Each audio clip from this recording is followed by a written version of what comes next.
근데 저희가 시장을 볼 때는 언제 가격이 가장 쉽게 말해서 바닥이냐. 여기서 바닥이라는 개념 규정이 중요한데 바닥은 많이 내려온 게 아니고요. 그 다음부터 올라가는 걸 자산시장에서는 바닥이라고 해요. 그래서 그러면 내가 샀을 때부터 올라야 되잖아요. 그 바닥을 결정하는 건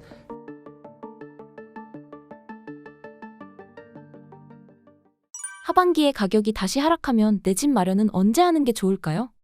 그러면 이제 하반기에 제 말대로 거래가 감소하고 다시 가격이 하락하면 내 집 마련 언제 해야 될까요? 당연히 이렇게 구체적인 계획으로 연결되는 거예요.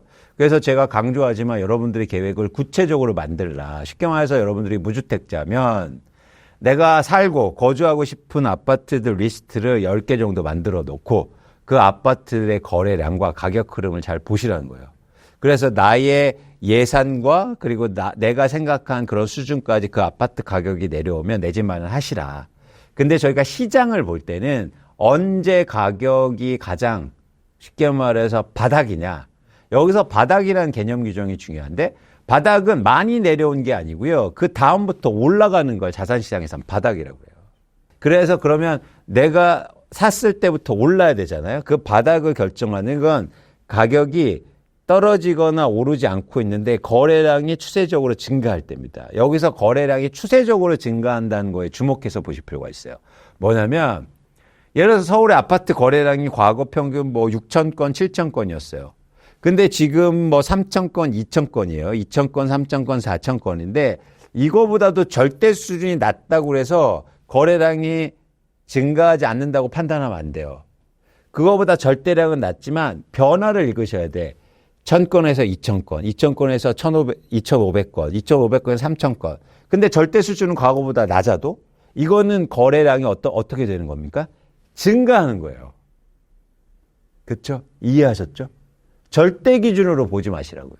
상대적인 증가 그리고 추세적인 변화를 보시면 되겠다. 그래서 여러분들이 올해 거래량이 줄어들었다가 다시 가격이 하락할 때 거래량이 또 어떻게 변하는지 이걸 보셨으면 좋겠다는 말씀을 드리고 그때가 사실은 내 집 마련하기 굉장히 좋은 시점이다. 그래서 올해 하반기에 또 시장 변화를 잘 보시면 좋겠다는 말씀을 드립니다. 아까도 제가 좀 안타까운 게 있죠. 뭐냐면 최근에 실수요가 제가 아파트를 매입한다는 말씀을 드렸잖아요. 그런데 실수요자분들이 예를 들어서 지금의 아파트를 쉽게 말해서 가장 높은 가격에 평균적으로 90% 정도에서 사시고 계세요. 근데 실수요자분들은 내가 이 아파트 사서 더 많이 올라서 나 경제적인 자립을 이루고 쉽게 말해서 돈을 벌어야겠다 이런 생각으로 살까요? 아닌 것 같아요. 왜냐면 나 그냥 내가 살 집이니까 그냥 여보 우리 그냥 대출 받아서 삽시다. 가격은 많이 안 떨어졌지만 이렇게 사시는 것 같아요. 근데 거기에 대고 쉽게 말해서 집을 오랫동안 보유한 분들 그리고 다주택자들이 집을 팔고 있는 거죠. 그분들은 어떤 생각을 갖고 있을까요? 더 이상 집값이 많이 오르진 않을 것 같은데 나 2배 벌었는데 이런 생각으로 팔겠죠. 근데 만약에 실수요자분이 생각을 좀 바꿔서 내가 지금 이 집 사면 나중에 가격이 많이 오를까? 이런 생각으로 가면 시장이 좀 달라 보이실 수 있다는 걸 말씀드리고 싶어요. 무슨 얘기냐면 내 집 마련하는 거 중요합니다. 거주할 집 필요하죠. 그런데 거주 목적으로 내 집 마련 살 때도 투자하려고 하는 생각으로 산다면. 그래서 제 관점과 생각의 변화가 중요하다는 거예요. 그러려면 시장을 좀 다르게 보실 수도 있다는 거예요. 마음도 좀 급하게 안 될 수도 있고. 그래서 여러분들이 내 집 마련 하실 때도 투자의 관점으로 보시라. 내 집 마련 샀는데 뚝뚝 떨어지면 좋습니까, 여러분? 상관없어요? 나는 이 집 쓸 거니까 상관없어요. 아니잖아요. 그러면 내 집 마련 계획도 어렵습니다. 어려우니까 한번 해볼 만하죠. 그래서 내 집 마련 하더라도 특히 젊은 세대들 아직까지 시간이 그렇게 급한 건 아니죠. 이런 말씀하면 나 내 집 마련 급해요. 이런 분들 계실 수 있죠. 그런데 예를 들어서 평균적으로 보면 여러분들이 어떤 그 시간이 있으니까 그 시간을 투자의 기간으로 잘 삼으시고 내 집 마련을 하실 때도 투자의 관점으로 보셨으면 좋겠다. 그러면 좀 이렇게 자산 시장을 보고 부동산 시장을 보는 눈이 확연히 달라질 가능성이 전 커 보입니다. 이번 기회에 내 집 마련을 하라고 말씀을 주셨는데 변수는 없을까요? 가능성이 있죠. 계속 집값이 뭐 빠지거나 안 오르고 지지부진할 가능성은 있는데 그건 장기적인 관점이고, 그러니까 저희가 말씀드린 조건이 필요한 거예요. 예를 들어서 집값이 떨어지면 내 집 마련한다.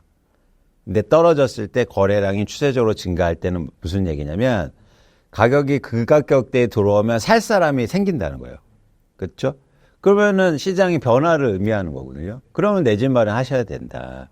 그러니까 저희가 너무 뭐 저성장, 인구 감소, 출산율, 출생률 떨어지고 뭐 10년 후에 집값이 어떻게 될 건데 지금 왜 집을 사라고 하냐. 사실은 저는 장기 전망은 하지 않습니다. 장기에 또 다른 변화가 일어날 수도 있잖아요. 제가 제일 좋아하는 말이 We are all dead in the long run. 케인즈가 한 말인데 장기엔 모두 죽고 없는데 왜 장기 걱정을 하고 있냐고요. 그러니까 단기에서 내가 사고 싶은 집이 가격이 많이 빠져요. 그럼 그 집 내 집 마련하시라. 예. 그래서 이건 조건입니다. 무조건 내 집 마련하라는 말씀을 드리는 게 아니에요. 그러니까 가격이 떨어지면 그리고 내가 감내할 만한 수준, 그리고 오른다는 시장에 그 이후로 또 오른다는 시장의 신호가 있으면 망설이지 마시고 내 집 마련 계획 하셨으면 좋겠다. 근데 안타깝게도 사실 많은 분들이 그렇게 떨어져도 감내할 수 없는 그 집값이 있잖아요. 뭐 지금 사회생활 출발하시고 이런 분들은. 그런데 이런 변화를 보시면서 일단 공부하시고 변화를 보시면서 나중에 또 이런 기회가 있을 수 있으니까 지속적으로 관심을 가지셨으면 하면 좋겠다, 이런 생각입니다. 그렇다면 지금의 거래량 상승은 추세적 변동이라고 봐야 할까요? 그러니까 추세적인 조건은 뭐가 필요하냐면 최소한 6개월 이상 증가해야 되고 5개월에서 6개월. 그러니까 추세적이란 말이 이 말이에요. 지속 증가해야 된다. 예를 들어서 뭐 2달, 3달 증가하고 끝이면 안 되죠. 대신 절대량은 큰 의미는 없다. 예를 들어서 1000건이 1200건, 1200건이 뭐 2000건. 이렇게, 이게 과거보다 현저히 절대량은 낮아진 수준이지만 추세적으로 증가한 모습이잖아요. 그래서 여러분들이 제가 이제 실증적으로는, 5개월, 최소 5개월, 그리고 많게는 6개월 이상이 증가해야 된다, 지속적으로. 그럼 시장의 수요가 늘어난다는 얘기거든요. 그런 시점이 반드시 오고, 그런데 지금은 증가했지만 지금 이제 한 3개월, 4개월 증가하는데, 그래서 저는 요 기간이 되게 중요해 보여요. 5월, 6월, 7월이. 그래서 요 기간에 만약 수요가 증가한다면 이제 제가 모르는 시장의 변화, 그러니까 뭔가 과거와 다른 시장의 변화가 나타나고 있는 거죠. 그러면 그때는 집을 사도 된다고 보시나요? 그렇죠. 그렇죠.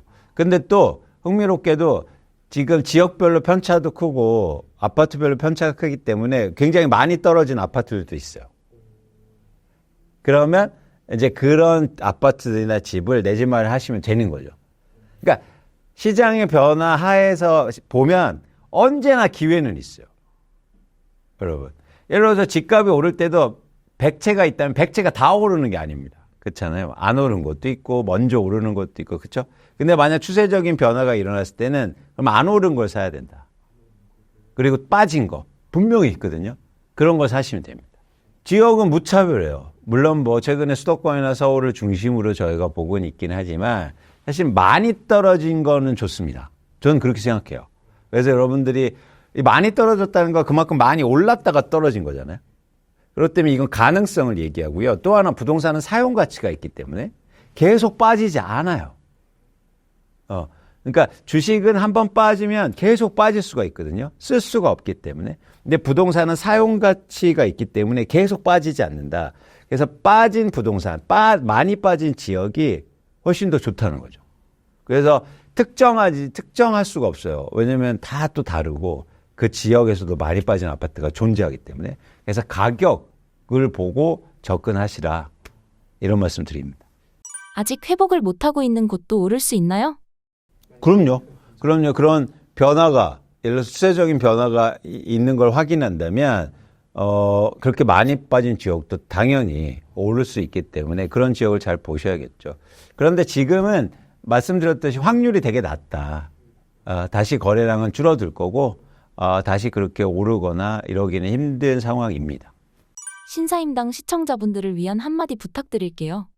신사임당 구독자 여러분들, 제가 지난번에 나와서도 말씀드렸죠. 뭐냐면 자산시장에서 여러분, 도시에서 온 놈들이 아니라 농사꾼이 되라. 그런 말씀 드렸어요. 뭐냐면, 겨울 들판을 딱 볼 때 도시에서 온 분들은 사실은 다 죽어 있다고 말했잖아요. 근데 농사꾼들은 봄이 오고 여름이 오면 거기서 식물들이 자라날 거야. 이런 변화를 읽었지 않습니까? 그것처럼 뭐냐면 여러분들 자산시장에서 관심을 갖고 계속 보면 변화가 느껴져요. 그게 주식이든 부동산이든. 그래서 여러분들이 일단 관심을 가지셨으면 좋겠어요. 관심이 생기면, 근데 이 관심을 가질 때 생각을 갖고, 관점을 갖고 관심을 가지시라고요. 그럼 굉장히 빠른 지름길로 갈 수 있습니다. 자산시장에서는 투자할 때는요, 노력과 성과가 비례하지 않아요. 그럼 뭐 다 부자 되게요? 열심히 공부하고 막 책 많이 읽어서 시험 잘 보면 내가 이게 투자가 잘 돼. 얼마나 좋겠습니까? 근데 그렇지 않잖아요. 여러분 아시잖아요. 그렇기 때문에 생각과 관점을 갖고 관심을 갖는 게 훨씬 더 중요해요. 공부보다도. 지식을 쌓는 것보다. 그래서 이렇게 되면 관심을 가지시고 그러면 변화가 이렇게 보이기 시작합니다. 그래서 일단 여러분들이 할 일은 관심이에요. 나하고는 관심 없어. 내가 무슨 서울의 아파트, 강남의 아파트를 아니요. 관심을 가져보시라고요. 그래서 관심을 가지시면 안 보이는 게 보이고 다른 데서도 다 이게 같은 생각으로 쉽게 말해서 쓸 수가 있습니다. 그래서 저희 심사임당 모든 분들이, 구독자분들이 관심을 가질 수 있는 계기를 전 드리고 싶어요. 그래서 저의 영상을 보시면서 관심을 가지시고 상관없다고 하지 마시고 그래서 그렇게 출발하시고 제가 또 가끔 나와서 업데이트 또 시켜드리고 같이 또 현재 상황을 정확히 분석하는 말씀들을 지속적으로 드리도록 하겠습니다. 구독, 좋아요, 여러분. 그리고 책은 굳이 안 사셔도 된다. 빌려보시라. 이렇게 같이 시청해 주셔서 고맙습니다. 감사합니다.